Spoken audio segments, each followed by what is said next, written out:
Paul qui nous dit qu'effectivement il y a un agriculteur sur deux qui va partir à la retraite d'ici une dizaine d'années. Les personnes qui produisaient en France, elles vont partir à la retraite. La nouvelle génération, elle parle un peu moins du secteur agricole. Et donc vraiment, c'est redonner envie d'aller dans ce secteur et faire qu'on puisse réapproprier nos productions en France. Qu'est-ce que c'est qu'une entreprise régénérative ? C'est en fait de dire que tu vas essayer de rattacher ton entreprise à tout ce qu'il y a de vivant. Te dire comment je transforme mon modèle économique pour me dire que je suis en train de créer plus de vivants à impact positif que d'en détruire dans la société. Ubique, c'est une boîte qui a lancé un congé pour les gens qui favorisent les transports bas carbone qui prennent plus de temps. Ils prennent en compte le fait que si ton voyage en lui-même dure 2 jours, donc si tu poses une semaine de congé, tu vas avoir un peu plus de temps.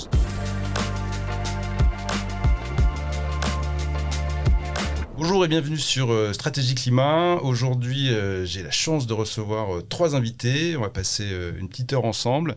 Alors avec moi, j'ai Raphaëla Cher, Paul Rodriguez et Marine Fébis. Ils vont se présenter leur activité. Alors sans plus attendre, on va commencer par Raphaëla. Donc Raphaëla, tu es chez AXA Climate. Exactement. Et qu'est-ce que tu fais de beau chez AXA Climate ? Ce que je fais de beau chez AXA Climate, c'est que je fais du conseil pour des acteurs du secteur financier. Donc à la fois des acteurs qui ont vraiment des stratégies durables, qui investissent pour faire de l'impact, qui investissent pour faire de la durabilité, et aussi des acteurs financiers un peu traditionnels, mais qui doivent intégrer ces exigences de manière croissante. D'accord. Du coup, donc, au quotidien, c'est des gens que tu rencontres et tu leur parles de quoi ? Tu leur parles de législation ? Je leur parle beaucoup de réglementation. Ouais. Beaucoup de réglementation. Et je leur parle aussi de marketing, parce que y a aussi un aspect marketing aujourd'hui à l'ESG. Je leur parle de risque, parce qu'il y a aussi un aspect risque. Si tes actifs que tu achètes, ils sont sous l'eau dans 20 ans. Je leur parle d'impact, Okay. parce qu'il y a aussi une volonté de bien faire les choses. Et je leur fais des super belles slides. Bah, j'imagine, Oh là là. pour les convaincre. Et C'est du là. coup, en face, ils sont comment ? Ils sont curieux, ils sont réceptifs, ils sont un peu défiants. Comment ça se passe ? Franchement, ça dépend. Je pense que tout le monde a conscience que c'est important. Il y a des gens qui sont vraiment à la pointe et qui ont vraiment envie d'aller chercher plus loin, d'utiliser vraiment ça comme outil de différenciation, ou qui ont vraiment compris qu'il y avait un risque aussi très fort et qui veulent minimiser le risque et saisir les leviers de valeur. Il y en a que ça saoule, qui ont envie de cocher la case réglementaire mais qui ne comprennent pas trop l'enjeu. En tout cas, je pense que personne n'est indifférent et Okay. tout le monde a compris que c'était quelque chose aujourd'hui. Donc, les acteurs qui frappent à la porte d'AXA Climate, ils viennent chercher un accompagnement pour un bon investissement, de comment bien respecter des réglementations qui sont déjà existantes, qui arrivent. Ouais. On en est où en fait par rapport à ça aujourd'hui Ça a beaucoup avancé. La réglementation a beaucoup avancé. Elle s'est beaucoup structurée au niveau européen, au niveau français. D'ailleurs, au niveau français, on était un peu à la pointe de la réglementation. L'Europe a vachement structuré ces derniers temps, mais ça évolue tout le temps. Enfin, là, tu vois, par exemple, il y a une dizaine de jours, il y a une grosse réglementation qui est sortie en mars 2021 pour les acteurs du secteur financier. Et on commence à peine à y voir clair et à s'installer un peu dans cette réglementation. Et il y a une consultation de l'Union européenne qui est sortie il y a une dizaine de jours pour dire, en fait, on n'est pas sûr que ça marche super bien. On va peut-être tout remettre à zéro et tout recommencer. Donc, il y a beaucoup de choses qui ont avancé, mais c'est un champ qui se structure en permanence. Ok, ça doit faire un peu, par rapport aux acteurs financiers, ça doit faire un peu peur de voir que quand même la législation est extrêmement mouvante. Ça ne pas trop sur quel pied danser, ou même pour vous, ça doit être un travail du quotidien, de veille et de... Ouais, nous on travaille du coup. Non, pour nous c'est un travail. Non mais oui, c'est des choses qui sont vraiment à intégrer au même titre. Tu vois, même il y a des acteurs qui veulent vraiment investir pour faire de l'impact climatique, de l'impact environnemental. Mais même ceux qui ne veulent pas faire ça, ils savent qu'aujourd'hui, ils sont obligés de le faire parce que cette réglementation, parce que je t'en ai pas parlé aussi tout à l'heure, mais il y a aussi une pression publique, évidemment. Plus t'avances, plus... il y a de plus en plus de vigilance publique autour de ces sujets. Donc ouais, ça fait peur, mais ça se fait. Enfin, c'est pas... Il y a des outils, des méthodes pour ça, quoi. Il y a des outils, des méthodes, il faut du temps, il faut de l'expertise, il faut la volonté de le faire, mais tout se fait. Super. On va passer à Paul. Paul, on se connaît depuis 1 an à peu près. On s'était rencontrés sur des sujets d'agriculture et au moment où tu étais encore le nez plutôt dans tes PowerPoint avec Adim et là aujourd'hui ça prend forme. Donc tu vas nous parler d'Hectaria. Ouais, on avance bien. J'allais juste rebondir sur ce qui a été dit avant. Effectivement, on sent aussi la même chose au niveau des particuliers. Il y a le côté entreprise, il y a le côté obligation morale et légale. Et nous, côté particulier, on parle plutôt de sensibilité ou d'envie. Et on a vraiment un peu le même constat. Et c'est aussi pour ça qu'on a lancé Hectaria. Donc effectivement, Michael, on a bien avancé depuis. Donc on est sur le lancement de la plateforme et tout est prêt. Donc on a déjà plus de 1000 inscrits à peu près et on avance bien. Concrètement, ce qu'on fait chez Hectaria, c'est qu'on veut reconnecter le particulier avec les agriculteurs qui les nourrissent, pour la simple et bonne raison qu'on constate qu'il y a un fossé énorme entre ce qu'on consomme, la réalité de la production. La plupart des consommateurs, quand ils font leurs courses ou les choses basiques du quotidien, finalement, on ne sait pas trop ce qu'on achète, on ne sait pas trop d'où ça vient. Et donc, il y a tout un travail de fond pour reconnecter ces deux mondes-là. Et donc, pour ça, en fait, on l'a voulu le faire par quelque chose de concret, qui est pour vous, les particuliers, et donc pour moi, pouvoir investir sur la terre agricole et avoir quelque chose de concret. Et côté agriculteur, c'est tout simplement leur amener les capitaux pour pouvoir financer la transition écologique et accéder plus facilement à la terre. Donc on parle des agriculteurs classiques, des néo-agriculteurs. C'est quel type de profil qui a besoin du coup d'être aidé financièrement pour accéder au terrain ? Nous, on parle vraiment avec tous les agriculteurs. Il n'y a pas d'ancienne, nouvelle génération.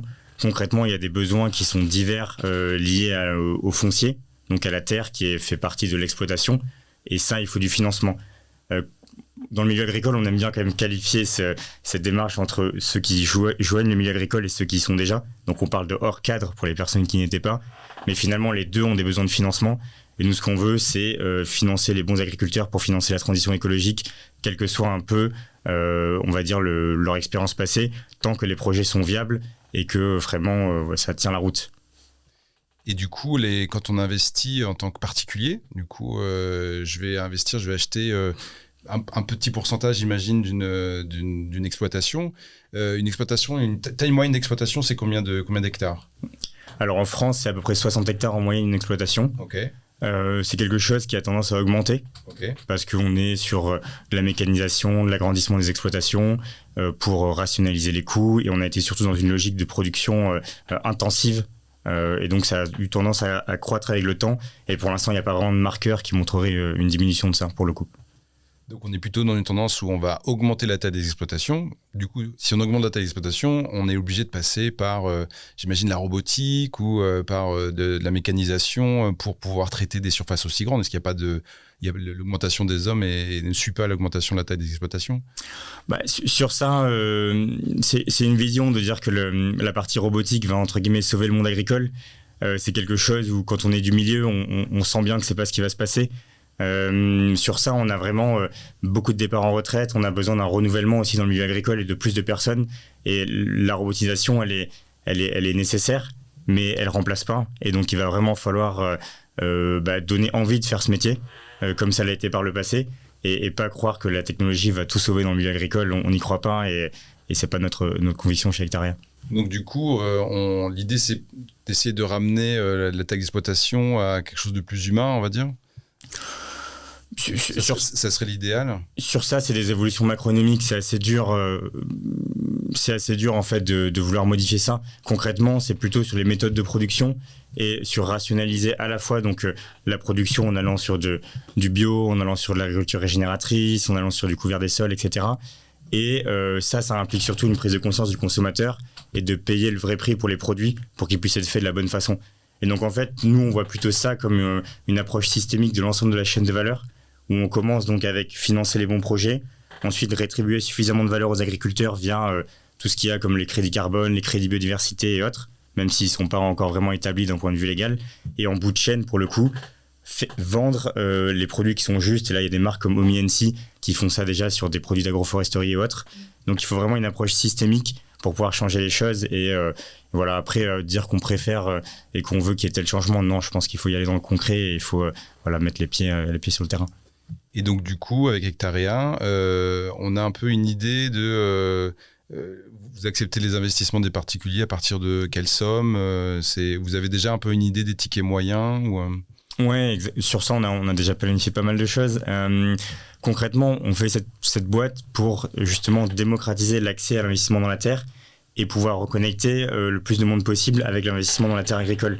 Aujourd'hui, ce qui se passe, c'est que la plupart des investissements, c'est les très gros tickets. On est sur des personnes qui vont faire ça pour des logiques de transmission, parce qu'il y a beaucoup d'abattements fiscaux ou d'autres dispositifs en place. Mais ce qu'on veut, nous, c'est reconnecter un grand nombre de personnes. Et donc pour ça, il faut faire un ticket qui est accessible d'investissement. Et donc sur la plateforme, ce sera à partir de 500 €. Ok. Et donc la plateforme, elle est officiellement ouverte. Oui, en fait, on prend les préinscriptions et à partir du mois d'octobre, on va ouvrir aux premiers testeurs la plateforme. Donc elle est prête et voilà, on va mettre les premiers terrains aussi un peu avant Noël sur la plateforme. On va continuer avec Marine. Avec Marine, on se connaît bien parce que moi j'ai fait la formation pilote de la transition climat qui est donc proposée par Indigo. Et Indigo, tu nous racontes un peu tout ça. Génial. Alors, moi j'ai rejoint en fait il y a 1 an et demi en gros. J'ai rejoint le campus Maria Schools. Maria Schools, pour ceux qui ne connaissent pas, c'est un clin d'œil à Maria Montessori pour la pédagogie Montessori. Et donc, l'objectif du campus, c'est d'avoir 4 écoles. Et chacune des écoles forme un nouveau métier de demain. Et l'objectif, c'est de former vraiment les collaborateurs de l'entreprise aux nouvelles compétences du futur. J'ai rejoint Maria Schools, du coup, il y a 1 an et demi, parce que je voulais monter la 4e école du campus, qui est l'école de la responsabilité. Donc, je les ai rejoints vraiment dans cet objectif. Et c'est donc cette école Indigo. J'ai rencontré Mickaël, parce que Mickaël a fait la première promo de la première formation de l'école Indigo, qui s'appelle Pilote de la transition climat, et qui a pour objectif, donc, d'apprendre à manager une stratégie climat en 6 semaines en cours du soir. Très important, la stratégie climat.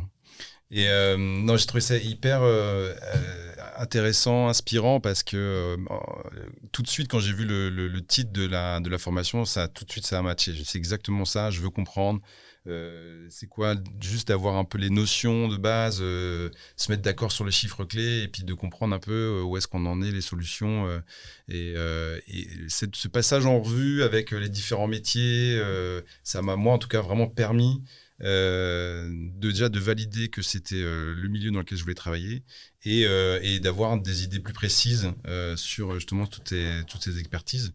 Peut-être que tu peux parler un peu des experts en tout cas des sujets en tout cas qui sont abordés pendant cette formation. Il n'y a pas que cette formation, mais en tout cas sur cette formation-là. Complètement. En fait, dans la pédagogie qu'on a dans l'école Indigo, et c'est hyper important parce que c'est ce qu'on retrouve dans chacune de nos formations, l'objectif, c'est d'avoir certes une partie théorique pour comprendre les fondamentaux, mais c'est surtout de pratiquer et de faire soi-même. Donc ça veut dire quoi ? Ça se traduit par des sessions qui sont live, avec à chaque fois la moitié de la session qui est donc de la théorie par un intervenant qui est un expert du terrain, donc un professionnel qui comprend vraiment les enjeux terrain.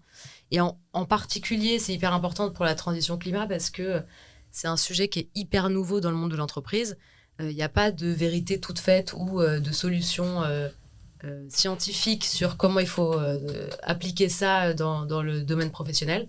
Donc du coup, c'est hyper important d'avoir quelqu'un qui est confronté vraiment à ces problématiques-là dans son quotidien pro, quoi. Donc cette personne, notre intervenant, vient faire sa session. Pendant 1h30, il explique la théorie, c'est-à-dire ce que lui, il a compris des enjeux et des problématiques qu'il rencontre. Et après, l'heure et demie qui suit, c'est vraiment 1h30 de pratique où nos apprenants vont mettre les mains dans le cambouis. Donc, s'il s'agit d'apprendre à faire un bilan carbone, ils vont travailler sur une entreprise très concrète qui existe et essayer de faire les bases du bilan carbone. Si c'est une feuille de route, ils vont proposer une feuille d'action à réaliser pour l'année qui suit, etc. Donc, c'est vraiment pour l'objectif. Et on a eu cet objectif-là pour 2 raisons principales. La première, c'est que moi, je trouvais qu'aujourd'hui, quand on parle de climat, on parle beaucoup de théorie scientifique et que c'était hyper important pour moi de retourner dans du concret et de voir comment ça s'appliquait dans ton quotidien pro. Et la deuxième chose, c'est que on voulait que ça soit quelque chose qui soit optimiste. Et en fait, si on reste sur les données scientifiques, on n'est pas bien. Alors que si on se dit, bon, bah voilà, maintenant, j'ai osé, j'ai mis les mains dans le cambouis et j'ai fait mon bilan et j'ai fait ma feuille d'action et j'ai fait... je trouve que c'est un peu plus rassurant. Il faut être dans l'action, hein, c'est vraiment ce qu'on voit nous aussi. J'avais juste une question sur ça, les profils que vous avez du coup sur ces premières formations, donc Mickaël y allait, mais vous avez eu des profils vraiment plus étudiants ou des personnes en reconversion, c'est pour nos assez apprenants, mixte. Tu veux dire ? Oui. Là, en l'occurrence, la promo de Mickaël, on ne savait pas du tout. ce que ça allait donner. Ok. Et en fait, c'est un truc de dingue parce que cette formation en particulier qui s'appelle Pilote de la transition climat, aujourd'hui, elle a lieu à une fréquence de tous les mois et demi. Ah ouais. Donc c'est énorme. C'est un carton. C'est- Parce que ouais. c'est quoi? C'est la 8e promo, là? Ouais, exactement. Qui va... On va attaquer la 8e promo. La première était le 10 octobre. Celle que tu as faite, c'était le 10 octobre. Génial. Et en fait, c'est que des gens qui ont envie de se former, qui ont peut-être déjà un boulot. Ouais. C'est pour ça que c'est le soir. Hein. Qui ont déjà un boulot, qui se disent peut-être que je vais me reconvertir, mais pas sûr. Mais en tout cas, j'ai envie de passer du temps à creuser ce sujet parce que ça m'intéresse. Mais comme tu dis, je pense qu'il y a un besoin d'être dans l'action. Là, il y a une semaine, j'ai une copine qui vient d'avoir un bébé, qui rentre de congé mat, qui a toujours été sensibilisée à ces sujets, mais sans être trop dans l'action. Et je pense que ça lui a fait un peu son déclic où elle m'a envoyé un message pour me dire est-ce que tu connais pas une formation Ah bah voilà. un peu comme ça, donc je pourrais lui parler Clairement. d'Antico, mais donc j'ai cette information. Mais enfin, vraiment, ce moment de te dire bon, bah, je suis là tous les jours à bosser sur un truc qui, au mieux, est neutre, au pire, va pas dans le bon sens. Qu'est-ce que je fais pour me mettre un peu dans l'action une fois que j'ai eu mon don't look at moment, enfin, tu vois, C'est une ça. fois que... Et en fait, je dirais qu'il y a se mettre dans l'action, mais il y a plein d'initiatives. Tu vois, tu peux Ouais. faire partie d'une asso, tu Bien peux sûr. faire des clean-up days, tu peux faire. Il y a plein de choses. Et il y a un stade où tu as lu des milliards de choses et tu as envie d'un parcours un peu structuré pour te Ouais. dire là, je sais que j'ai mes 6 étapes clés Mm. pour être capable de, à la fin, savoir faire ça. Ouais. Et je pense que du coup, c'est l'étape d'après.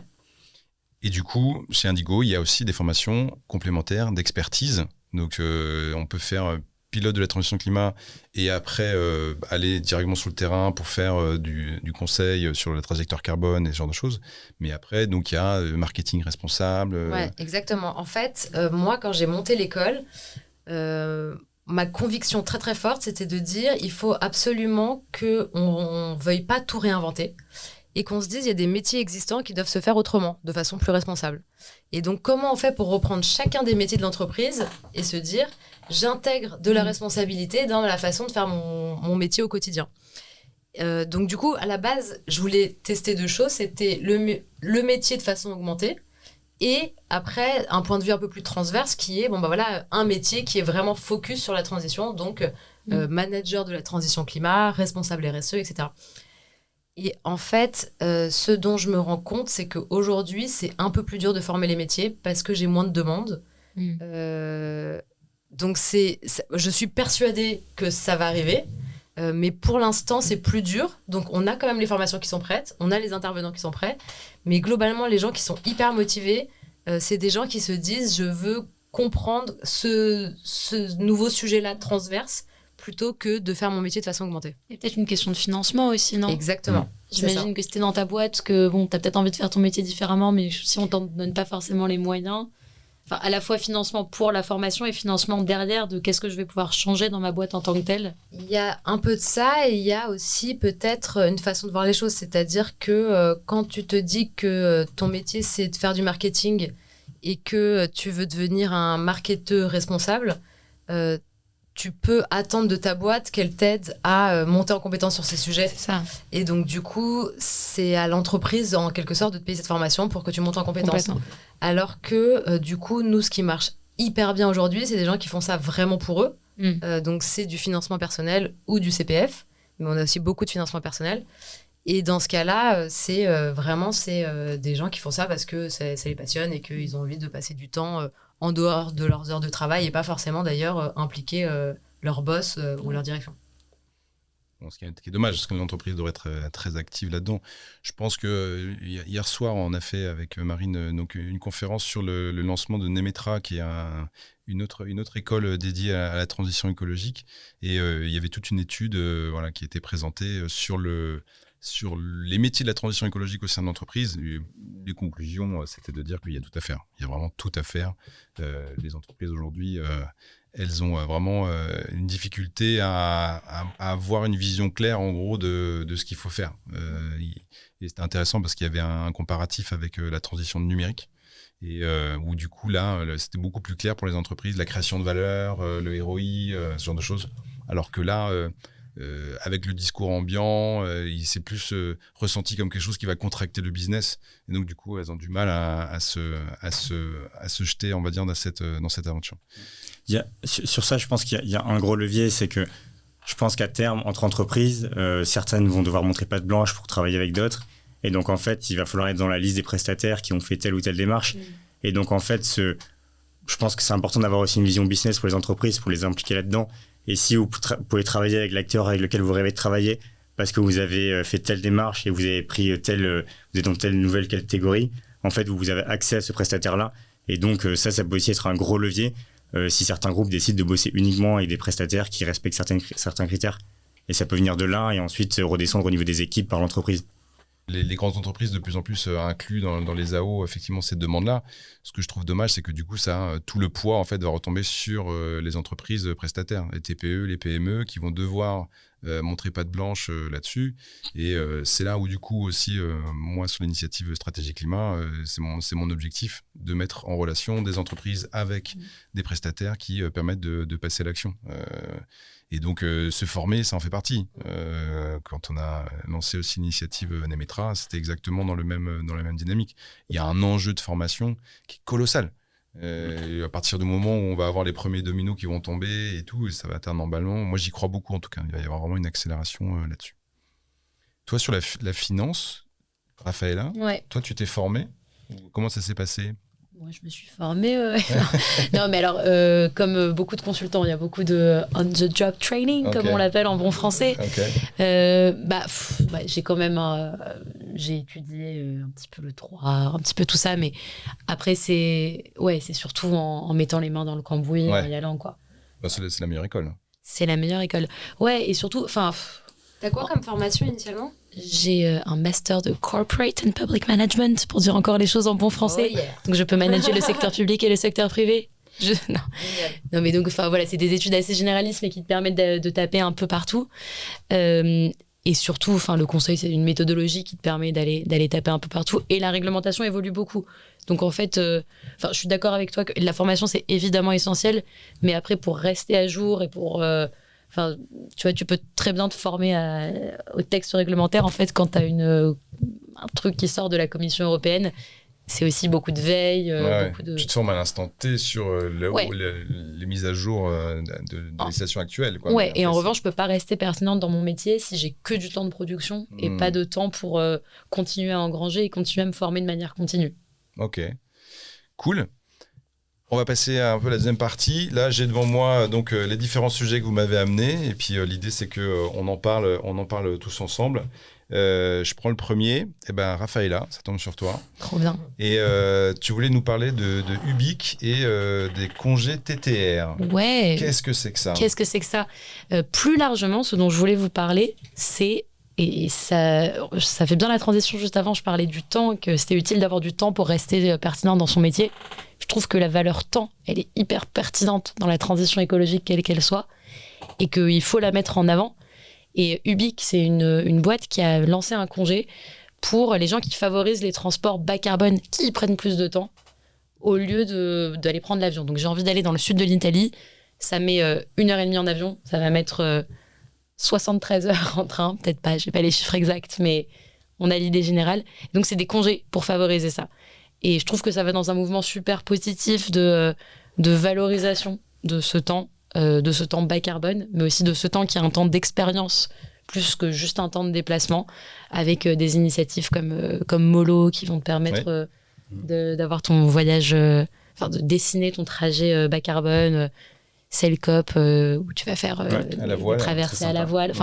Et il y a plein de choses qui émergent autour de ça. Bon, c'était juste pour citer ces trois-là, mais c'est plus ce mouvement on reprend un peu possession de notre temps.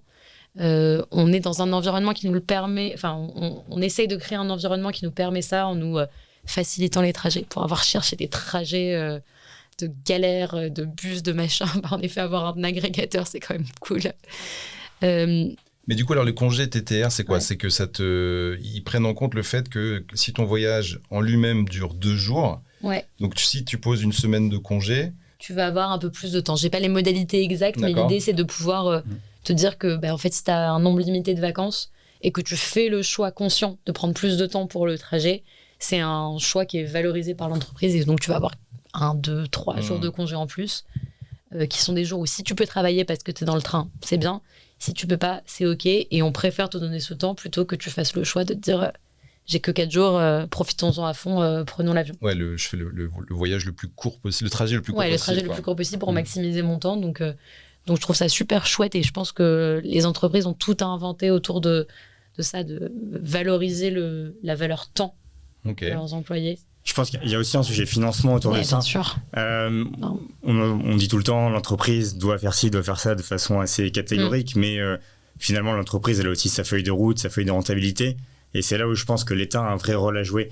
Si on prend pendant l'été, il y a eu une offre qui a poussé Blablacar où il y avait X euros remboursés par l'État si on faisait tant de trajets en covoiturage par mois.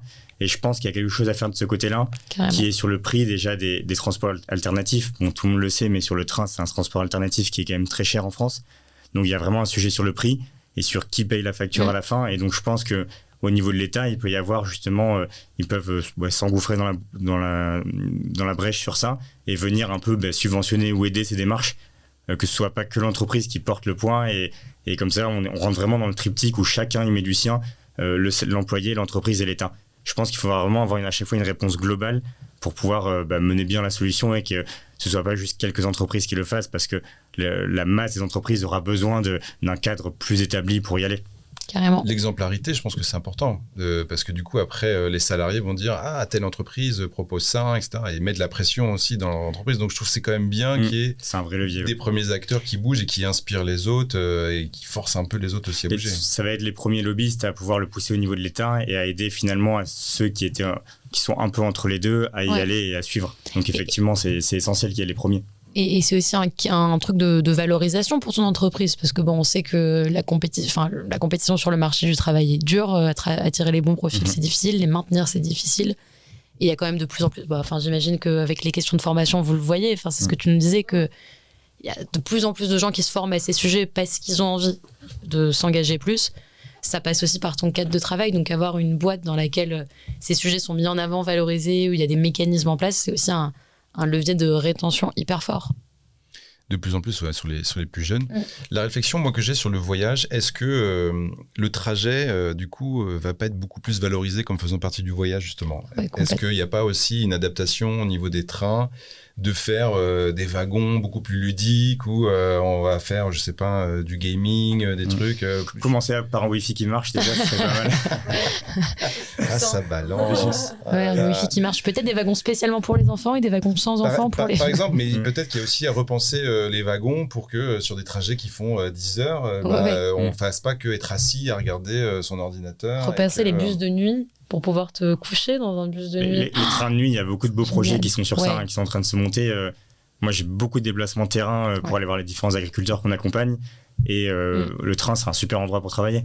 Grave. Ça fait un temps off où on ne prend pas d'appel, donc on est hyper efficace. Et c'est vraiment très bien, mais ça doit évoluer. Le problème du Wi-Fi, c'était une petite blague, mais c'est un sujet. Concrètement, ça ne marche pas. Donc il faut d'autres solutions comme ça pour rendre cet endroit un endroit de travail. Et finalement, la latence de temps qu'on a en plus, ça devient un temps efficace et on fait quelque chose de mieux parce qu'un temps d'avion, c'est un temps où on peut rien faire aussi. Donc, et je pensais que tu allais aller sur un autre terrain quand tu as parlé de ça. Je suis d'accord avec toi, le côté réinventer les transports. Plus de Wi-Fi, ce serait déjà très bien.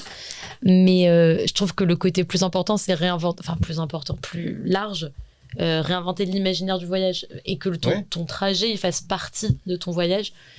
C'est plus d'un point de vue perso, je pense, que d'un point de vue entreprise. Oui, c'est pas d'un point de vue entreprise. Je suis d'accord avec toi. Mais c'est pas perso, pour moi, c'est plus un récit collectif de qu'est-ce que c'est les vacances. Ça se passe pas forcément sur un trajet de train, mais si tu décides d'aller à Istanbul par voie terrestre, le trajet, ça va faire partie de ton voyage.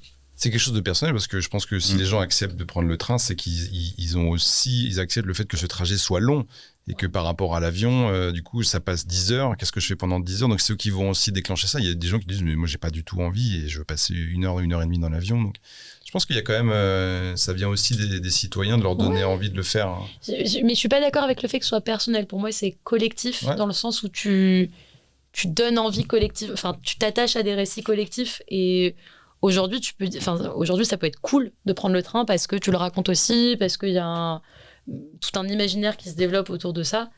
Donc c'est un truc personnel mais qui est inscrit dans un truc collectif. Il y a plus large. 100, je sais pas, 150 ans, c'est quoi? C'était le Transsibérien, un truc Ouais, comme ça. voilà, c'est C'était ça, des c'est voyages l'Orient qui Express, duraient le Transsibérien. des heures et des heures et tout. Ouais. Il y avait tout un imaginaire autour de ces voyages-là avec la littérature qui va avec. On a complètement mis ça de côté, mais en vrai, c'est ce qu'on... Ouais, ça revient un petit peu. Ça revient, c'est ouais. Ils ont peut-être refait LVMH fait un gros investissement sur ça, je crois que c'est l'Orient Express, ils l'ont refait récemment. Ouais, ou même maintenant, parce que moi je suis une passionnée de guides de voyage, et si tu vas dans le rayon guide de voyage, déjà sur la France, tu as beaucoup plus de guides par région. Tu as voyagé en vélo dans telle région, pour te dire à quel point c'est micro.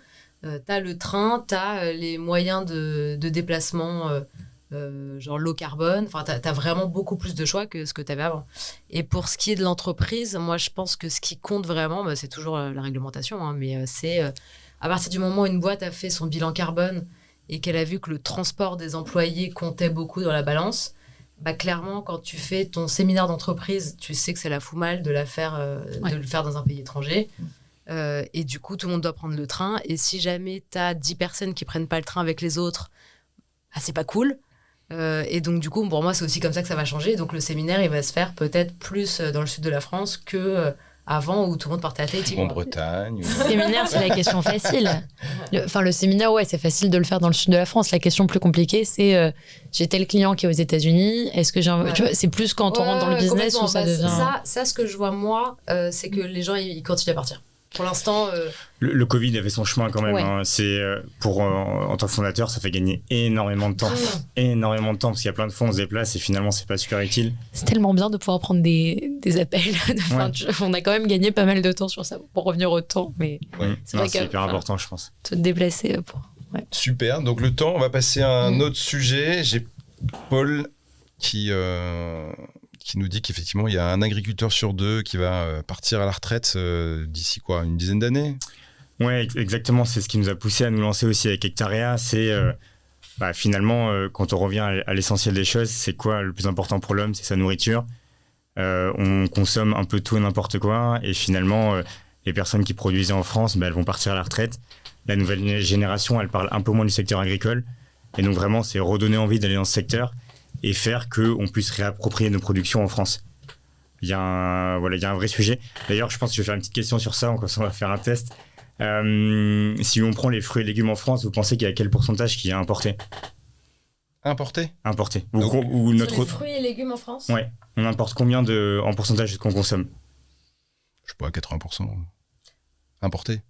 Ouais, je serais un peu moins, je serais genre... C'est 80, ça veut dire que t'as aucune indépendance alimentaire. En France, quand même, on est une grosse surface agricole européenne quand même. On est la première d'ailleurs. Mais du coup, comme je vois qu'en Espagne, ils produisent une quantité astronomique de fruits, des légumes, etc. Non, mais t'as mis le doigt dessus, en fait. On est en dessous, mais c'est 60 à 70%, donc c'est énorme. Dire 60, Ok, je suis arrivé à répondre, désolé. C'est choquant. Ouais, c'est quand même très choquant parce que avec ce qui s'est passé en Ukraine, on a beaucoup parlé d'indépendance alimentaire parce que c'est un gros grenier à blé, l'Ukraine en Europe. Et du coup, on s'est un peu recentré sur ces questions. Et finalement, la plupart de nos filières, elles sont ultra déficitaires. Ouais. Et combien est-ce qu'on exporte? Ouais, c'est ce que j'avais demandé, combien on exporte? Alors en fait, on a 3 grosses filières en France. On a le céréal, c'est 33% de notre surface agricole. On a le laitier, donc avec des grandes coopératives. Et on a les vins et spiritueux. Et donc ces 3 grosses filières-là, elles sont excédentaires. Ouais. C'est ça, c'est qu'en fait, on s'est spécialisé. Mais on pourrait... Exactement. Je crois que c'est la mondialisation. Hein. Enfin, les pays se sont spécialisés. C'est ce que j'ai appris, en tout cas. Ouais, exactement. Mais du coup, si on repense à tout ce système-là, on mondialise, on a quelque chose de pas cher. Et finalement, toute notre agriculture, elle tient sur quoi? Elle tient sur des subventions. C'est-à-dire qu'on a la PAC en Europe qui paye.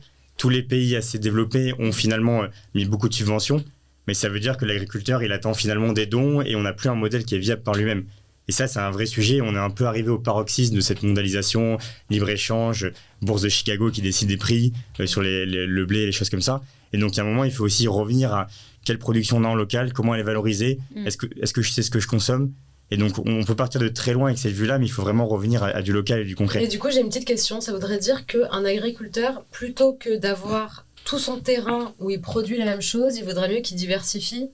C'est ça. Ouais, on est plutôt sur des logiques de diversification. Okay. Effectivement, avoir 400, 500 hectares sur certaines typologies de plantation, il y a des problèmes au niveau de la biodiversité qu'il y a autour. Donc tout simplement, on a besoin de pollinisation, on a besoin d'abeilles. Donc effectivement, il faut remettre des haies au milieu des champs.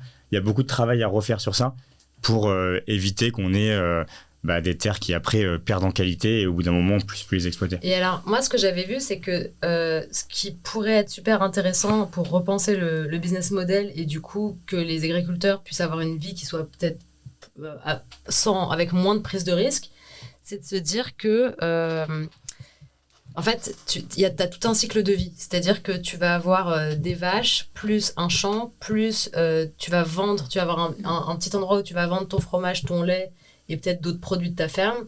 Et que comme ça, tu as plusieurs activités qui font que tu diversifies le risque, plus tu peux faire différentes choses. Quoi. Mais c'est un travail de malade. Ouais, mais voilà, c'est un travail de malade. Ce que tu disais tout à l'heure, c'est que la valorisation finalement des denrées alimentaires naturelles, on va dire, elles sont tellement basses qu'en fait, on peut pas en face assurer le travail pour tout ça. Sur le papier, c'est magnifique, mais en fait, c'est très compliqué à mettre en place parce que c'est beaucoup de travail. Donc, il faut aussi aller distribuer ses produits aux alentours, il faut être sur les marchés, il faut être partout. Et en fait, ce qui se passe, c'est pour les amis qui ont fait les écoles pour devenir agriculteurs, leurs parents n'ont jamais eu de vacances et eux, ils veulent pas reprendre tout simplement. Ouais. Et du coup, ce modèle de toute petite taille où je fais tout, c'est gigantesque, titanesque comme travail. Donc, toi, ce que tu conseilles, c'est de garder la très grande taille, mais diversifier les cultures que tu vas avoir. Très grande taille, pas forcément, mais pas une course à avoir une toute petite exploitation. Je pense qu'il faut avoir une exploitation qui soit en agriculture raisonnée. Donc sortir par contre du modèle ultra intensif post-seconde guerre mondiale qui est on a crevé la dalle concrètement. Et donc, on s'est dit, il faut nourrir, il faut produire. Ça a été toute la logique post-seconde guerre mondiale. Et là, on revient sur une logique plus extensive, donc avec plus de, tout simplement, de logique sur la production. On est plus raisonné. Mais on pourra, à mon avis, il ne faut pas aller sur un modèle qui paraît trop beau parce que c'est le concret aussi de la production et comment ça peut se faire. Ce qui sera déjà une super belle étape, en fait. Et le dernier point, peut-être sur ça, c'est qu'on est sur des cycles très longs, l'agricole. Et donc, on peut avoir des envies, des vues. Mais tout ça, ça prend du temps. Il faut que ça se mette en place. Et il faut surtout qu'au niveau du consommateur final, qui est pour moi le gros point où il y a besoin de beaucoup d'éducation, on ait conscience de la qualité des produits et du prix qu'il faut mettre finalement pour consommer ces produits-là. Ouais, il y a un vrai changement presque civilisationnel parce qu'on est rentré depuis 50 ans dans une phase où l'alimentation est quand même, en tout cas en Occident, assez peu chère. On voit là, c'est l'inflation et tout de suite, au niveau des budgets de la famille, on va aller vers des produits ultra transformés, moins chers, etc. Donc c'est une pression au niveau du portefeuille, une éducation, mais il y a aussi la possibilité de le faire. Donc ça va être un vrai challenge. Il y a juste un point super intéressant sur ça et je m'arrêterai après sur ce point. On parle toujours, quand il y a de l'inflation, la première chose sur laquelle on va, c'est l'alimentaire, ce qui est logique parce que c'est notre besoin vital, on veut survivre, on doit se nourrir. Mais en fait, quand on regarde les dépenses d'un foyer, dans les années 30 en France, un foyer, c'était 30% sur le budget alimentaire. Maintenant, on est à 5% à peu près. Ouais. Donc, ça veut dire que le 95% restant, et quand il y a un problème d'inflation, on le voit souvent au niveau des médias, et je trouve qu'il y a quand même une désorganisation sur ça, et ça ne devrait pas être fait comme ça, c'est que ce 5%-là, s'il passe à 10%, c'est pas grave. Ce qu'il faut, c'est aller sur les autres budgets qui sont pas essentiels. Et donc pour moi, on se trompe un peu de cheval de bataille en prenant toujours l'alimentaire, en jouant sur l'argument que c'est vital forcément, mais c'est pas là. Il y a des dépenses qui n'y étaient pas avant, qui sont pas essentielles. C'est sur celles-ci qu'il faudrait aller. Je pense qu'il y a des gens qui préfèrent avoir un iPhone et sauter un repas. Ouais, après, les 5%, je l'ai pas dans... C'est la réalité. Hein, les 5%, ça doit être le chiffre moyen, non? Si tu vas en bas des échelles de salaire, ça doit représenter beaucoup plus que 5%, non? C'est la moyenne globale, ce qui a été dit à peu près.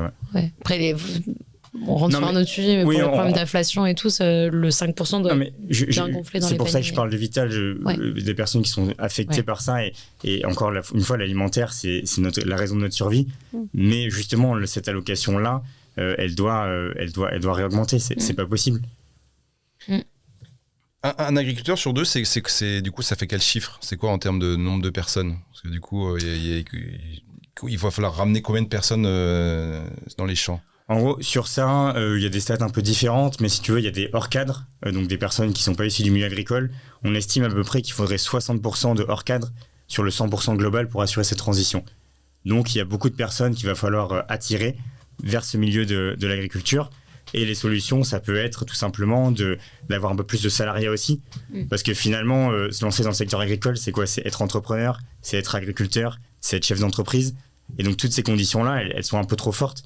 Et c'est là où je pense qu'il y a des structures qui vont se développer, de régisseurs d'exploitation qui vont venir finalement permettre à des personnes de s'installer, boucler un peu leur financement et les mettre sous un statut de salariat. c'est hyper important.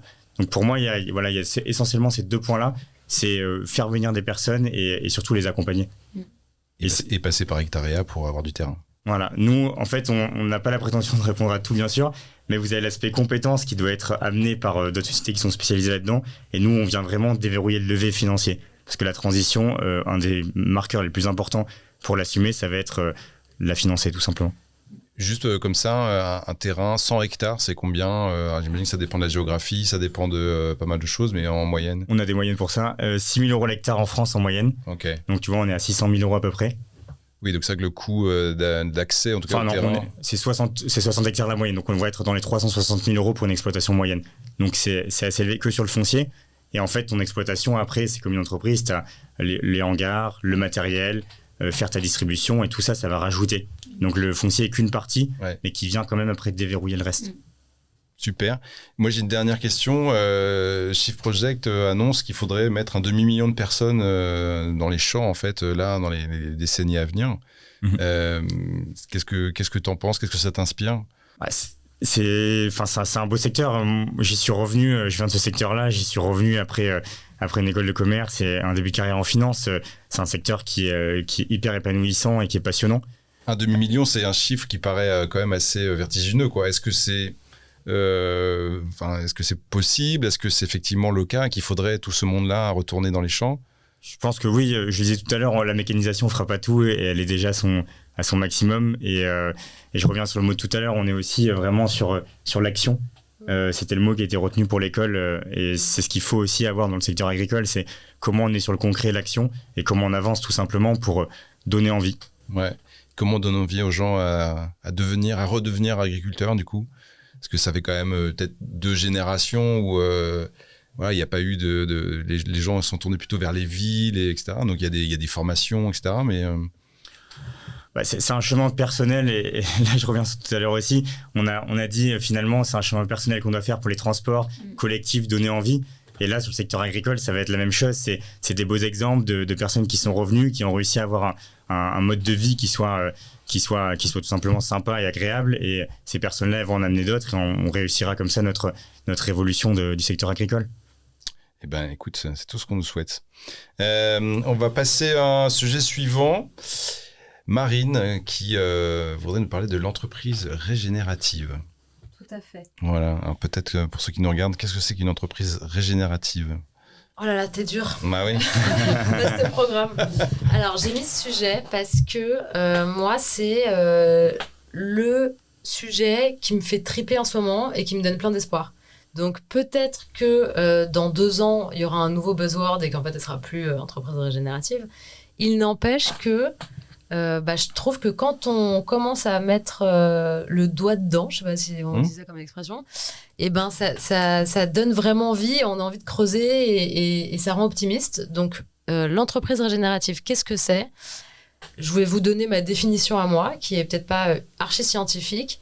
C'est en fait de dire que tu vas essayer de rattacher ton entreprise à tout ce qu'il y a de vivant. Et en fait, il faut se dire vraiment que quand tu utilises le mot régénératif, ça veut dire que tu rattaches ça forcément au vivant. Et l'exemple que je prends, ça veut dire que un objet tel un vase que tu vas casser, le vase, tu vas pouvoir le réparer, mais il n'est pas régénératif parce que tu vas voir, en le réparant, tu vas voir les séquelles et tu vas voir que tu as mis de la colle, qu'il y a des cicatrices du vase, etc. Versus si tu cuisines et que tu te coupes un tout petit peu le doigt, je te dis pas la grosse coupure, je te dis petite coupure, en fait, parce que tu es un être vivant, ça va se régénérer, tes cellules vont se régénérer toutes seules, et donc du coup, par soi-même, de façon endogène, en fait, tu vas recréer des cellules, de la matière, et donc du coup, ça va redevenir du vivant. Et tu as ça aussi dans la forêt, et en fait, il faut se dire comment ton entreprise, elle fait pour créer plus de vivant qu'elle n'en détruit. Et c'est ça un peu l'idée. Donc ça, c'est l'idée théorique de l'entreprise régénérative. Et après, tu as concrètement, comment tu arrives à une entreprise régénérative, c'est aller concrètement dans ton business model, dans ton modèle économique en fait, et te dire comment je transforme mon modèle économique pour me dire que je suis en train de créer plus de vivants à impact positif que d'en détruire dans la société. Et ça, c'est ce que je trouve de passionnant. Parce que c'est pas du tout lié. Moi, au début, je pensais on parlait d'économie circulaire, mais en fait, ça n'a rien. Alors, en fait, c'est un peu lié quand même. C'est-à-dire que quand tu vas repenser ton modèle économique, en fait, tu vas te dire, par exemple, que moi, le sujet qui me passionne dans l'économie régénérative pour repenser ton modèle économique, ça va être de te dire, tu repenses l'économie circulaire, et dans l'économie circulaire, il y a un des piliers qui est l'économie de la fonctionnalité. Et c'est ça qui te permet, en fait, de repenser ton modèle éco. Et donc, en effet, ça va être super dur de mesurer le résultat, parce qu'aujourd'hui, c'est des initiatives qui sont extrêmement nouvelles. Mais je vais te donner des exemples. Un exemple avec Decathlon, qui essaye d'avancer vraiment sur ces sujets-là. C'est en utilisant donc l'économie de la fonctionnalité. Donc, ça veut dire, au lieu de se dire que tu es sur un modèle qui est volumique, donc l'exemple de Decathlon, c'est je vends énormément de casques de vélo à bas prix, et mon objectif, c'est d'en vendre un maximum. Tu vas te dire, OK, il faut que j'améliore le vivant en vendant mon produit. Donc, je repense mon modèle. Donc, première chose, tu peux te dire, OK, je vais faire un casque de vélo qui va pouvoir se recycler. Parce qu'aujourd'hui, il y avait trop de composants, etc. OK, très bien, tu fais plus qu'un composant dans ton casque de vélo, sauf que qui a déjà ramené son casque de vélo chez Decathlon pour qu'il soit recyclé ? Personne. Voilà, franchement, c'est pas une démarche courante, quoi. C'est peut-être pas le pourcentage le plus important. Ouais. Du coup, ils se sont dit, bon, en fait, c'est bien, il y a beaucoup moins de matière, mais finalement, ça sert absolument à rien. Et donc, du coup, c'est à ce moment-là que tu mets de l'intelligence, en fait. Et je trouve que c'est incroyable à quel point, en fait, on mettait pas d'intelligence. C'est-à-dire que si t'es Decathlon, tu te dis, en fait, le casque de vélo, il sert à quoi ? Le casque de vélo, il répond à un besoin de sécurité du cycliste.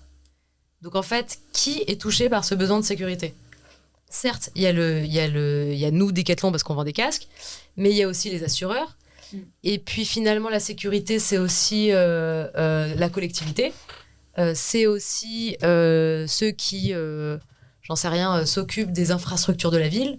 C'est aussi les médecins, parce que du coup, il y a moins de passages de je sais pas quoi. Enfin bon, il y a plein de parties prenantes auxquelles tu penses qui se rejoignent sur ce sujet, finalement, de la sécurité. Et donc là, tu mets tout le monde autour de la table et tu dis, bon voilà, on a tous un point commun, c'est qu'en fait, on a intérêt à ce qu'il y ait plus de sécurité et que finalement, les cyclistes soient protégés. Comment on peut réfléchir à notre offre pour créer plus de valeur et arrêter d'être dans ce modèle volumique ?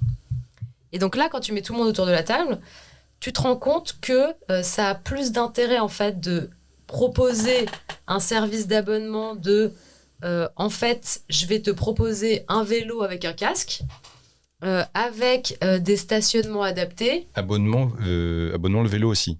Exactement. Ouais. Parce qu'en fait, c'est un service clé en main avec tout, quoi. Donc, la ville va te financer une partie de ton abonnement parce qu'elle y trouve son intérêt, parce que du coup, il y a moins d'embouteillage.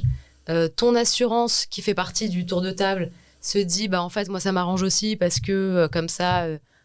question santé, ça va mieux se passer. Accident, prévention. Exactement. Et donc, du coup, tu as une offre complète avec tous les acteurs qui sont concernés par ce sujet, qui est beaucoup plus intelligente. Et tu n'es pas en train d'avoir une logique volumique bête en te disant il faut que je vende un maximum de casques. Qui, dans le cas de Decathlon, était, on peut se dire, bien pensante du type il faut qu'on arrête de mettre des casques à la poubelle. Mais c'est même une question hyper rationnelle de marché. Ça veut dire que tu peux te dire bon, bah, à partir du moment où tu as vendu des casques à tout le monde, comment tu fais pour en vendre un deuxième ?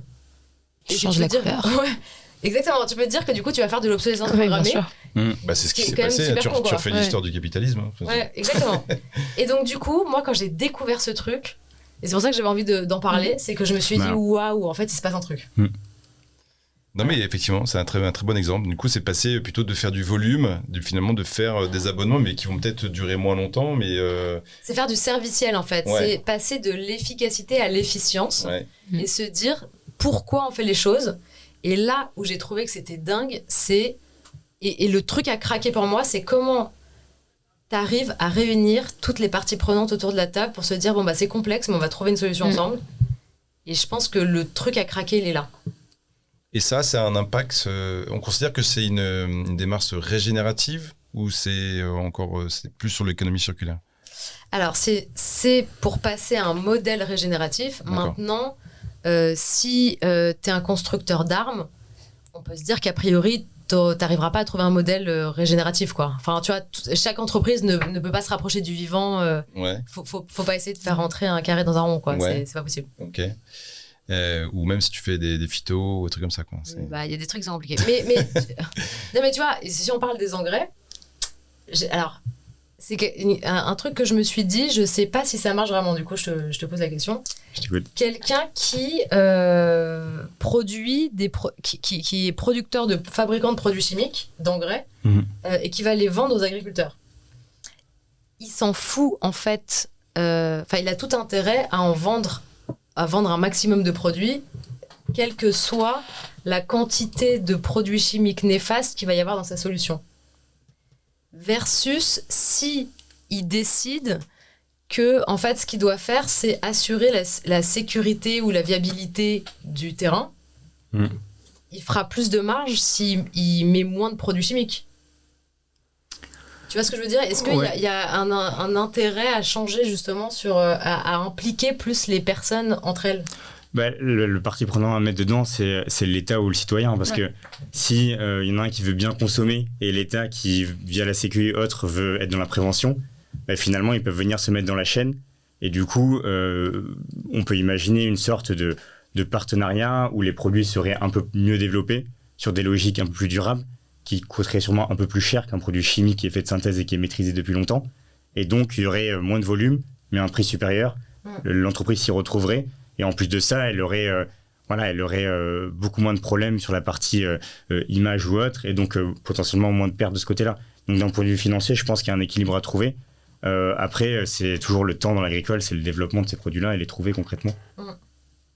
Mais je pense que non, il faut, dans l'agricole pour le coup, et pas comme dans l'exemple des arbres, je pense qu'on peut carrément le faire, et c'est de l'envie de le faire et le temps pour le faire. Pour le coup, l'agriculture est très très proche du vivant. Hein. Il y a un vrai sujet là-dessus. Ok, on va continuer du coup avec Raphaëla. Allez. Voilà, qui voulait nous parler. Alors c'est un peu un acronyme que moi du coup je comprends pas du tout. C'est SFDR. Vous allez vous marrer, vous êtes prêts ? Ouais. Attendez, la réglementation, la Sustainable Financial Disclosure Regulation. Ah, donc c'est ça. C'est parti. Donc il y a une version française ou pas ? On l'a la réglementation de comment tu dis disclosure en français, dévoilement. Mais tout le monde dit SFDR. Tout le monde dit SFDR. Très bien. T'es pas obligé de dire SFDR, tu peux dire SFDR et tout le monde comprendra. Qu'est-ce que le SFDR alors ? Qu'est-ce que le SFDR ? C'est un texte qui n'est pas très drôle, d'accord, mais qui est important quand on parle de finance durable parce que c'est un peu la base de tout ce qu'on fait en Europe dans la finance durable aujourd'hui. Enfin, pas la base de tout, mais c'est un texte pivot pour la finance durable en Europe. Qui a été initié par qui au départ ? Qui a été initié par l'Union européenne, par la Commission, par l'Union européenne, inspiré de plein de réglementations, notamment de la réglementation française qui avait un peu avancé sur ces sujets.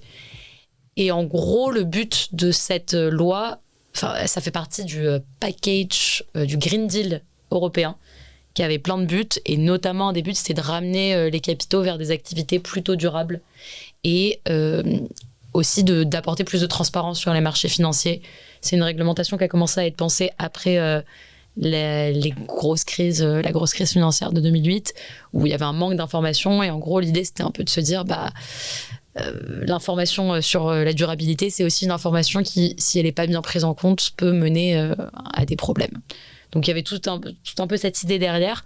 Donc l'idée, c'est d'amener plus de transparence, et c'est une réglementation qui va un peu normaliser les informations à être divulguées. C'est ça, discloser, c'est divulguer. Divulguer sur le marché, et surtout pousser à plus de responsabilité les investisseurs sur ces divulgations. Mais alors, du coup, j'ai pas compris, c'est des informations c'est compliqué, qui viennent d'où ? Quelles informations ? Donc concrètement, il y a 2 piliers dans SFDR. Il y a le pilier, le niveau de l'entité. Donc je suis une entité financière, et je vais devoir montrer des trucs au niveau de mon entité, par exemple comment ma politique de rémunération va prendre en compte des paramètres de durabilité. Est-ce que, en gros, je suis juste incitée à faire plus d'argent, ou est-ce que dans mon schéma de rémunération, j'ai aussi des trucs de bonne gestion ? Donc ça oblige les organismes financiers à finalement dévoiler un peu plus. Exactement. Ça oblige pas à faire bien, mais ça oblige à dire ce que tu fais. Ah ok, d'accord. Et ça oblige indirectement à faire bien quand même. L'idée, c'est ça. L'idée, c'est de se dire, si on pousse tout le monde à dire ce qu'ils font, il va bien falloir qu'ils fassent bien à un moment ou à un autre, parce que si tu dis je fais mal, c'est pas incroyable. Et ils sont pas en résistance par rapport à ça, du coup, de se dire c'est privé, c'est mon entreprise, c'est... Ouais, la SFDR, c'est un peu le parti pris de l'Union européenne, c'était de dire on va pas vous dire comment faire, on va juste vous dire ce qu'il faut nous donner comme information. Donc tu vas avoir un truc où on va dire bon, voilà, tu as un fonds qui a un objectif durable et il va falloir nous montrer plusieurs choses si vous avez un objectif durable. Mais en revanche, on vous dit pas ce que c'est un objectif durable. C'est à vous de décider comment vous faites, comment vous trouvez ce que c'est un objectif durable et comment vous le justifiez, comment vous le mesurez, comment vous le suivez d'année en année. C'était un peu le parti pris de l'Union européenne sur ça. Ça a mené à pas mal de confusion quand même sur le marché. Il y a des progrès. Comment ? C'est étonnant. Ouais, hein. Ça marche aussi. Tu vas faire, Mais tu dois le faire. Ouais. Alors, du coup, il y a quand même il y a eu beaucoup de mouvements quand c'est sorti en mars 2021. Tout le monde était affolé. De plus en plus, quand même, il y a des pratiques qui se consolident, des pratiques de marché qui se consolident. Parfois des bonnes pratiques, parfois des moins bonnes pratiques. Et là, l'Union européenne est un peu en train de revenir sur tout ça et de dire bon, va peut-être falloir un peu dire comment faire.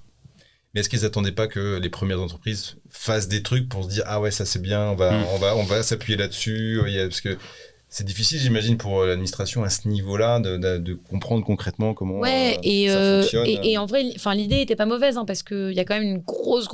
Tu disais que tu bossais dans la finance. Je sais pas ce que tu faisais, mais tu faisais sans doute des choses très différentes de si on met 15 personnes qui bossent autour dans la finance autour de la table, elles feront 15 choses différentes. Donc les réalités d'investissement sont quand même très très différentes selon le type de produit dans lequel tu investis, le type de structure, etc. Donc donner une règle et dire c'est comme ça qu'il faut faire, tu t'exposes aussi à ce que ce soit très très compliqué pour l'applicabilité. Donc l'idée c'était de dire voilà ce que vous devez nous montrer et maintenant faites ce qui est bien pour vous. Le problème c'est qu'il y a beaucoup de gens qui sont pas équipés de compétences. Ah, faut qu'ils se forment. Moyens, faut qu'ils se forment. Enfin voilà, quand t'es pas équipé, l'idée est pas mal de dire juste voilà ce à quoi vous devez en arriver, mais faites-le de la manière qui est bien pour vous. Ouais, si vous annoncez que vous voulez vers une démarche durable, montrez-nous que vous le faites, quoi. Exactement. Mais pour montrer qu'on le fait, faut des compétences, faut des moyens, faut du temps.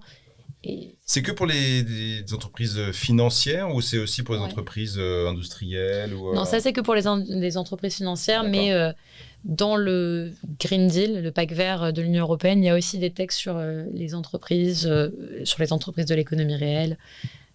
Voilà. Et SFDR, du coup, aujourd'hui, c'est quelque chose sur lequel tu travailles concrètement avec les équipes d'AXA Climate Ouais, c'est l'essentiel de ce que je fais aujourd'hui. Okay, voilà. Très bien. Donc, du coup, si vous voulez en savoir plus, vous pouvez... Exactement. En fait, je dirais que globalement, on était sur des reportings qui étaient vraiment sur du déclaratif. Ouais. Pour quel que soit le sujet, en fait. Et qu'on passe de plus en plus à quelque chose qui est normé, standardisé, qui va pouvoir être comparé.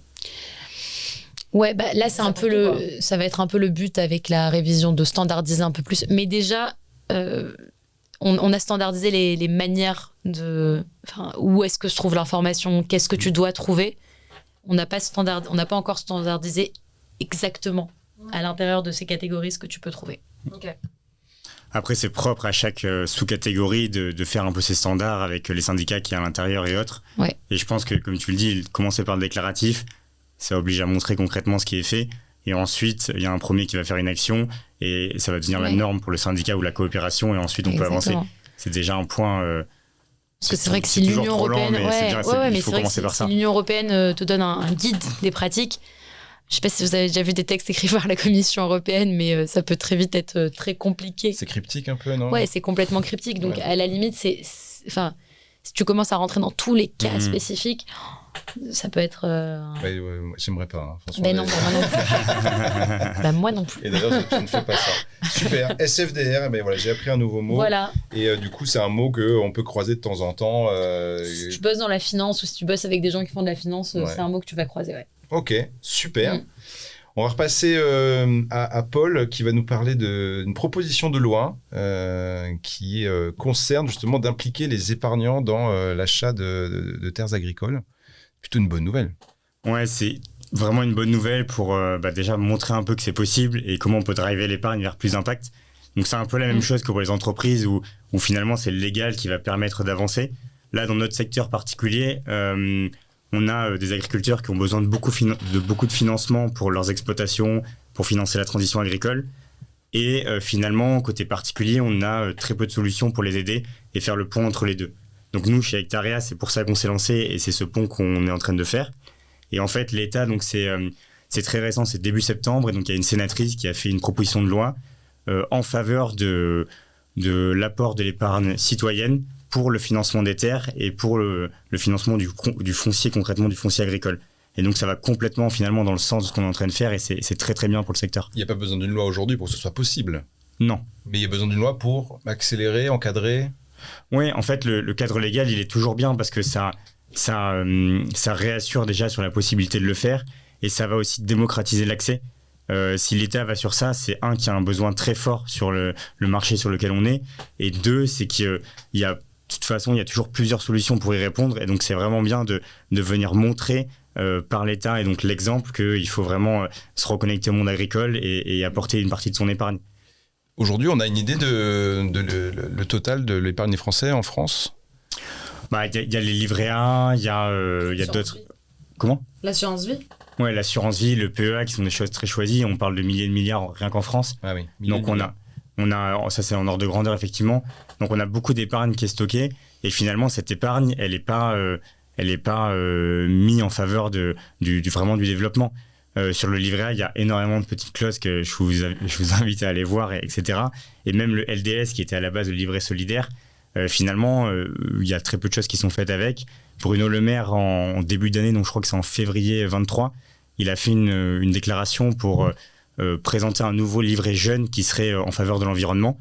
Et donc ça, plus le texte de la sénatrice qui vient d'être proposé en proposition de loi, etc., on arrive quand même sur pas mal de démarches qui vont dans le bon sens au niveau de l'État et qui préparent le particulier, en plus avec les initiatives privées, à réallouer son épargne déjà dans l'économie réelle, donc pas sur un placement, on va dire, qui finance pas les TPE et les PME, et aller en plus avec un levier impact et vraiment durable. Donc c'est un asset financier comme un autre finalement, hein, j'investis dans la terre, donc c'est pour les particuliers, mais est-ce que ça peut être pour les entreprises aussi qui décident ou c'est vraiment que pour les particuliers essentiellement ? Il y a toujours un sujet de quelle est la finalité de tout ça. La finalité, c'est permettre à un agriculteur d'avoir accès à sa terre sur une durée suffisamment longue, parce que les cycles agricoles sont longs, et de pérenniser sa terre. Et donc, il y a un sujet de si c'est une entreprise qui rachète, à terme, qu'est-ce qu'elle va vouloir faire sur la terre ? Est-ce qu'elle va vouloir la reprendre ? On parlait tout à l'heure d'une entreprise régénératrice, mais en fait, la plupart des entreprises tirent le summe même de leur activité de la terre ou de la biodiversité de manière générale. Et en fait, il n'y a pas vraiment de valeur qui revient à la terre. Donc il y a vraiment un sujet de, si c'est fait par les entreprises, il faut vraiment que ce soit bien encadré pour pas qu'il y ait de réappropriation et d'accaparement des terres. En fait, sur ça, si vous voulez, en France, il y a une grosse partie de la terre qui est artificialisée chaque année. On parle de 22 000 hectares de mémoire qui sont artificialisés chaque année. Artificialisés ? On prend un terrain agricole ou au terrain naturel, d'ailleurs qui n'est pas forcément agricole, et on fait un parking, on fait un hypermarché ou autre. Et donc ça, c'est du terrain qui disparaît de notre surface agricole potentielle. Ok, 22 000 hectares. Ouais. Ok. Et c'est quoi ? C'est 28 millions de SAU, non, en France ? C'est surface agricole utile C'est la surface agricole totale utilisée, effectivement. La France, on est le premier territoire agricole européen. Donc on a un gros territoire agricole, mais il y a cette vraie question de derrière, est-ce qu'on a envie de mettre les entreprises ? Et c'est pour ça qu'on a aussi des demandes des agriculteurs. Nous, on y va vraiment chez Hectarea par l'épargne citoyenne pour apporter une réponse qui soit en fait, on va dire, décentralisée, avec beaucoup de personnes qui sont derrière. Et finalement, qui est-ce qui dirige là-dedans ? C'est l'agriculteur. C'est lui qui gère son exploitation. Et c'est très important que ça reste comme ça. Donc si vous avez un peu d'épargne et que vous voulez vraiment qu'il serve, vous allez voir Paul. On vous attend. Et puis il va vous en parler. Super. Et Marine, du coup, qui voulait parler d'un dernier sujet qui était plus un cri du cœur, qui est de dire peut-être qu'il serait temps qu'on passe à l'action, tout simplement. Tout à fait. Il y avait quand même un lien avec la formation des métiers. Hein. Je revenais quand même sur ça. Pourquoi ? Parce que je fais partie du campus Maria School, je m'intéresse beaucoup en fait aux questions du futur du travail, de manière générale.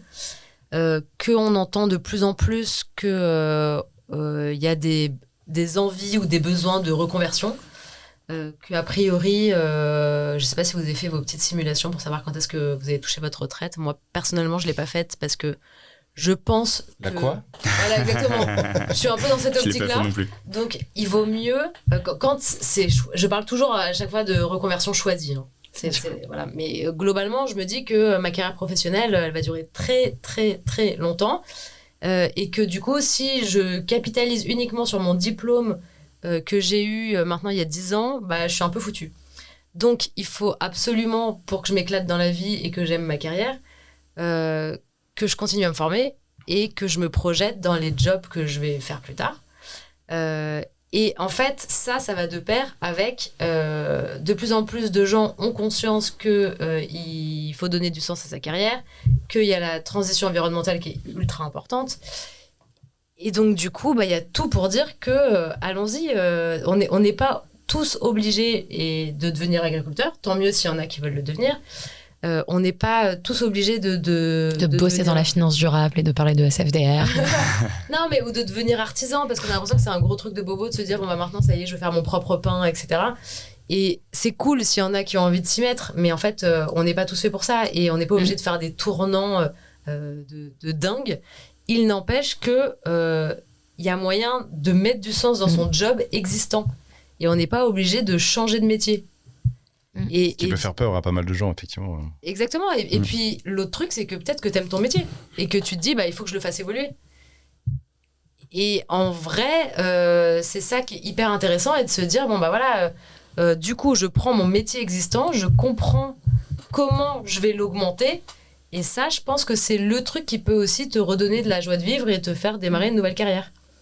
Mais il faut passer à l'action et il faut s'y mettre, quoi. Donc, n'ayez pas peur de passer à l'action. Il y a des très belles formations chez Indigo pour ça. Il faut mettre le pied à l'étrier. Je pense qu'effectivement, il est grand temps on passe de un peu la stupéfaction de dire mince, on n'est pas au pied du mur, mais presque, à je fais quelque chose. Moi, en tout cas, je sais que c'est un peu ça qui m'a permis de bouger. Hein. On en parle de temps en temps d'éco-anxiété avec Tabou. Moi, j'en ai eu pas mal. Et depuis que je suis dans l'action, c'est quelque chose que j'ai complètement guéri, on va dire. Donc, c'est quelque chose que je conseille vraiment à tout le monde un peu d'exorciser ça en passant à l'action. Merci beaucoup. Je voudrais quand même terminer sur une petite note d'humour avec Raphaëla. Avec le CFRD. C'est vrai qu'elle Le CSRD, la Corporate Sustainability. Elle ne fait pas que de la finance durable et des sujets avec des acronymes. Ouais. Elle fait aussi le Greenwashing Et ouais. Comedy Club. Et je trouve ça Énorme. hyper intéressant que C'est vrai. la transition écologique Notoriété. devienne un élément culturel. Je trouve que c'est quelque chose qui montre que effectivement ça devient c'est pas que des gens disséminés sur le territoire, ça commence à s'organiser et voilà l'impact sur la culture, ça passe aussi par l'humour et il faut nous en parler. Carrément. C'est donc, je fais de l'humour depuis 1 an et demi, 2 ans, et j'organise un comedy club qui s'appelle le Greenwashing Comedy Club, où on parle des sujets de transition. Le but, il est un peu double, il est de sensibiliser des gens qui sont pas forcément sensibilisés ou pas trop sensibilisés. Parce que l'idée, c'est que une bonne blague, c'est une bonne blague. Donc, si ça peut rester quelque part dans la tête, c'est chouette. Faire pipi sous la douche. Faire pipi sous la douche dans le jet de Bernard Arnault. Rouler en vélo. Rouler en SUV. Rouler en SUV sur Bernard Arnault. Bande de dangereux éco-terroristes. Et aussi, et beaucoup, de faire un peu péter la pression à des gens qui sont éco-anxieux. Moi, perso, je suis hyper éco-anxieuse, même si je suis dans l'action. Mais une manière de l'être moins, c'est d'écrire des blagues, c'est de jouer des blagues, c'est de partager ça aussi, c'est de rigoler sur nos contradictions, nos peurs, la planète qui s'effondre, et on le sait quand même un peu. Donc, c'est combien de personnes le Greenwashing Comedy Club? on est 3 organisateurs, ouais. Et on est une 30aine d'humoristes à jouer en relais. Okay. Et on joue dans plein d'endroits. On joue 2 fois par mois à l'Académie du Climat, 2 fois par mois à Auba, pas très loin d'ici. Là, on tourne dans le 17e. Et dans plein d'endroits divers et variés. Vous pouvez nous suivre sur Instagram. L'Académie du Climat, c'est où? L'Académie du Climat, c'est l'ancienne mairie du 4e ou du 1er qui a été reconvertie en lieu culturel C'est hyper intéressant d'ailleurs comme lieu sur ces sujets-là. C'est un lieu qui est opéré par Yes We Camp et qui a pour but l'éducation populaire au sujet du climat. Donc il y a une programmation culturelle et artistique hyper intéressante sur ces sujets-là. Et donc là, en octobre, typiquement, c'est quoi les dates? Est-ce que tu as en tête? Là, en octobre, on joue, on est vendredi, on joue mercredi à l'Académie du Climat.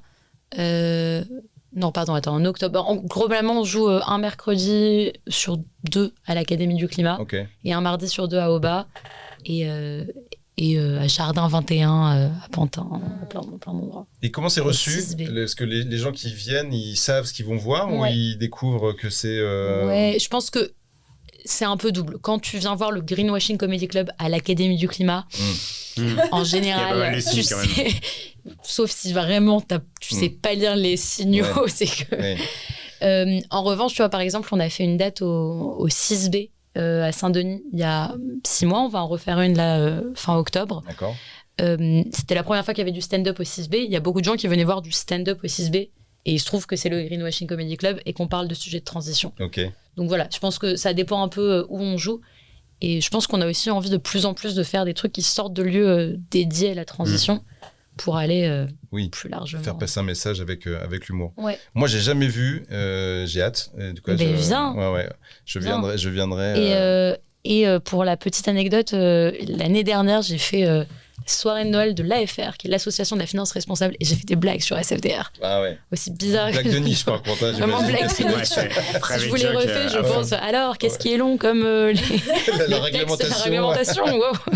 Ça n'a pas fait rire. Oui, tout le monde. Non, faut être très versé dans ces sujets pour que ça vous fasse un peu rire. Je pense qu'il y en a 5 qui étaient morts de rire quand même. Non, mais alors il y avait que des gens qui étaient dedans. Même chez AXA Climate, c'est vraiment des sujets de niche, même chez AXA Climate. Donc je suis très très incomprise dans ces blagues-là. Bon, on vous invite tous en tout cas à venir voir Raphaëlin et toute la troupe, donc bien se marrer autour d'un sujet qui n'est pas forcément très marrant, mais en tout cas qui a un impact culturel. Merci beaucoup à tous les trois d'avoir participé à cette Merci pour l'invitation. Et puis je vous retrouve bientôt. Abonnez-vous et puis bientôt des nouvelles, plein d'autres vidéos, plein d'autres interviews. Salut. Ciao. Merci. Ciao.